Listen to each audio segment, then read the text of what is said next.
안녕하세요. 정치를 쉽게 풉니다. 정치 10단. 오늘 중앙일보는 이낙연계에서 주장하는 2021년 대선 경선 대리투표 의혹을 증폭시키는 단독 기사를 올렸다가 제목을 한 차례 수정하더니 끝내 삭제했습니다. 최초 이 의혹은 조선일보의 이 기사에서 출발했습니다. 4월 20일자 기사의 제목은 비명계가 말했다. 송영길이 이재명 대선 후보 댁에 편파적으로 경선 관리했다. 자, 이 기사의 내용을 보면 현재 돈봉투 의혹을 받고 있는 송영길 전 대표는 2021년 민주당 대선 경선을 치를 당시의 대표였다. 당시 경선 온라인 투표에서 대리 중복 투표 가능성이 발견됐고 이낙연 대표 측에서 확인을 요구했지만 송영길 지도부가 이를 거절했었다는 얘기를 지금 비명계에서 하고 있다는 얘기입니다. 당시 대리투표가 가능하고 실제 자행되었다는 문제를 제기하면서 당에 확인 요청을 했지만 받아주지 않았다. 기울어진 운동장 속에서 치러진 경선이나 다름없었다. 부정이 드러나면 현 지도부 체제도 정당성을 유지하기 힘들 것이다. 이 의혹이 사실로 받아들여지면 이재명이 사퇴해야 된다. 정신이 나갔습니다. 정신이. 자, 그러니까 송영길 전 대표는 돈봉투나 뿌리는 부정한 사람이니까 이 부정한 사람이 과거 이낙연의 정당한 요구를 거절했었다. 그 결과 이재명이 대선 후보가 될 수 있었다. 그래서 지금의 대표가 될 수 있었다. 결국 부정한 송영길과 이재명이 짜고 쳤다는 주장을 이낙연계에서 지금 하고 있다고 조선일보가 전했던 겁니다. 자, 당시 대선 경선 선관위원장은 이낙연계가 좋아하는 이상민이었습니다. 그러면 이상민한테 따지든가요. 그리고 오늘 중앙일보가 앞선 조선일보의 기사에 살을 붙이는 단독 기사를 올렸던 거예요.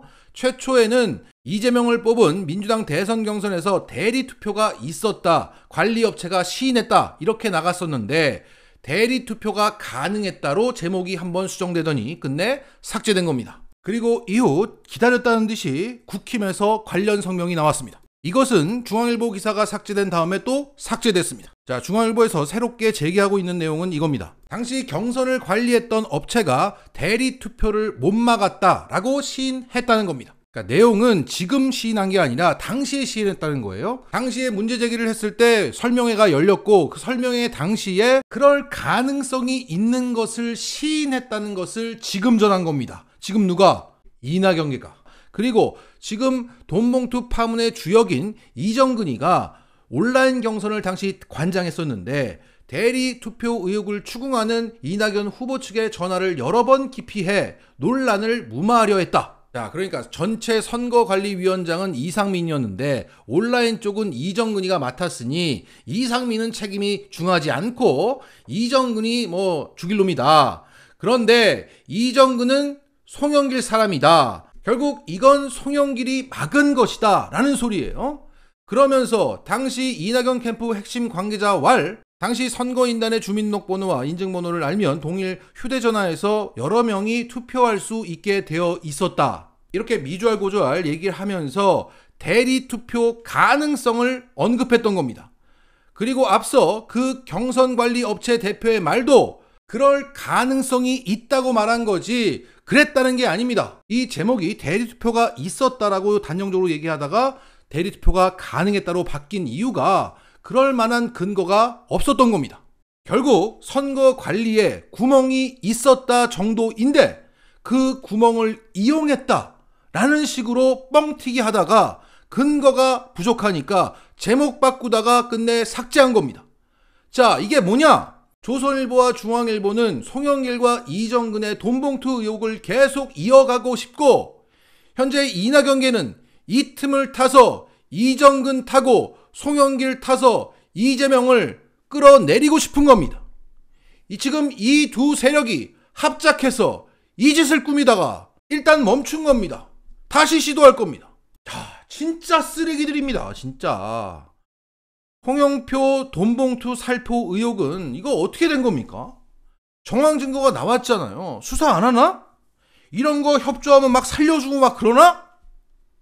하여간 지금 이낙연계는 다 정리해야 됩니다. 정리하지 않으면 대장동부터 해서 이 미친 짓을 멈추지 않을 거예요.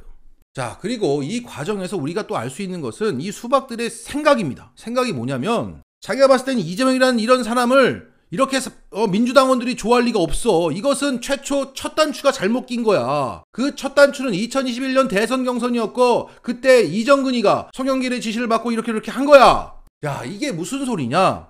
우리 민주당원들을 개무시하는 소리입니다. 우리 민주당원들은 레밍처럼 우르르 몰려다니는 애들이야. 사람 볼 줄 몰라. 생각할 줄 몰라. 이재명이 쓰러지면 다시 나 이낙연을 좋아할 거야. 이 생각을 갖고 있다는 거예요. 이 사고 방식이 국힘하고 똑같습니다. 그 대의원 폐지 반대하는 것도 논리가 똑같습니다. 명분은 민주주의 수호를 위해서 대의원을 폐지하면 안 된다고 얘기하지만 민주정치 하자는 게 아니라 귀족정 하자는 얘기 아닙니까? 귀족정. 자, 제가 너무 홍보를 많이 했네요. 자, 수박을 청산합시다. 오늘 열게 될 만찬에서 한미 정상이 앉을 테이블에 2m 높이의 벚꽃나무가 세워진다고 합니다. 그래서 일본을 상징하는 벚꽃 아래 한미 정상이 앉게 되는 그런 그림이 나온다고 하자 크게 논란이 되고 있습니다.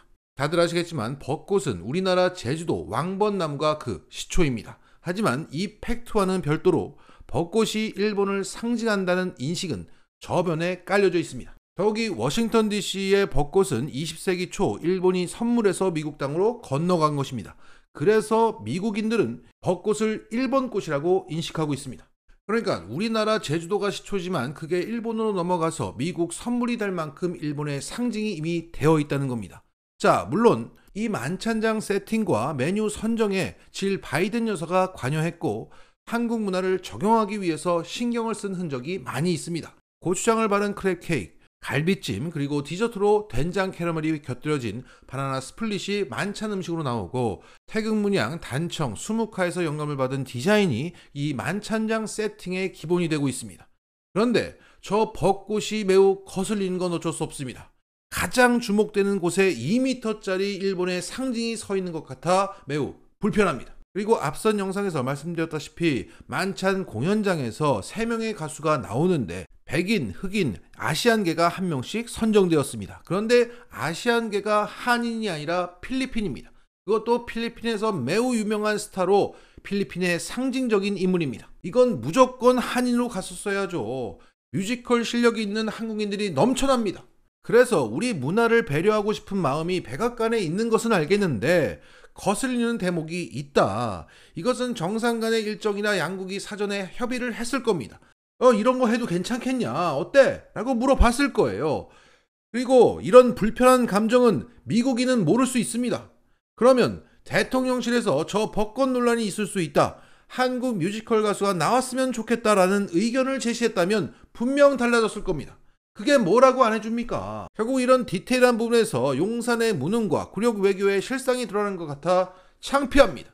쉽게 말해 이것들은 자존심이란 게 없어. 맞아요.